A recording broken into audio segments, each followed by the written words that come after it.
অনেক অনেক বছর আগে দূরের এক রাজ্যে ছিল চিরস্থায়ী শান্তি। আকাশ ছিল নীল, বাতাসে ছিল ফুলের গন্ধ, আর মানুষের মুখে ছিল হাসি। কিন্তু এক অভিশপ্ত রাতে সব বদলে গেল। আকাশ কালো হয়ে গেল, রাজ্যের সব রং চুরি হয়ে গেল, আর রাজা হারিয়ে গেলেন চিরতরে।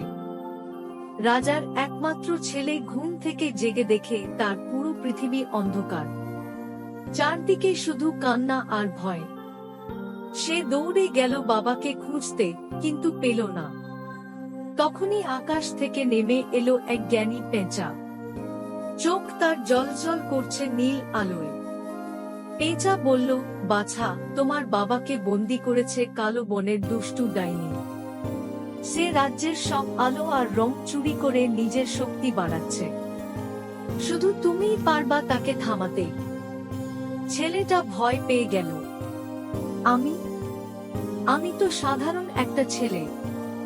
আমি কিভাবে একটা ডাইনির সাথে লড়ব? পেঁচা হাসল। তোমার ভেতরে যে সাহস আছে, সেটাই তোমার সবচেয়ে বড় অস্ত্র। এই বলে পেঁচা তাকে দিল সাহসের একটু আলো। দেখালো গোপন বনের পথ। সেই পথ ছিল বিপদে ভরা। দুষ্টু পরীরা, ছায়া দানব আর মৃত্যুর ফাঁদ। কিন্তু ছেলেটা থামল না, কারণ তার বাবাকে বাঁচাতেই হবে। বনের মাঝখানে তার পথ আটকালো একদল দুষ্টু পরী। তারা হাসতে হাসতে বলল, কোথায় যাস খোকা? মরতে? এই বন থেকে কেউ বেঁচে ফেরে না। তারা তাকে একটা কঠিন ধাঁধা দিল। ছেলেটা চোখ বন্ধ করে বাবার কথা ভাবল, তারপর বুদ্ধি দিয়ে ধাঁধার উত্তর দিল। পরীরা অবাক। এতদিনে কেউ তাদের হারাতে পারেনি। ছেলেটার সাহস দেখে পরীদের মন গলে গেল। পরী রানী নিজে এসে তাকে দিল সোনার এক জাদুর গোলক। বলল, এইটা তোর শক্তি, কিন্তু মনে রাখিস আসল শক্তি তোর ভেতরেই। আরো গভীরে গিয়ে সে দেখল এক ভয়ঙ্কর দৃশ্য। কয়েকটা ছায়াদানব একটা ছোট্ট অসহায় বিড়ালের বাচ্চাকে মেরে ফেলতে যাচ্ছে।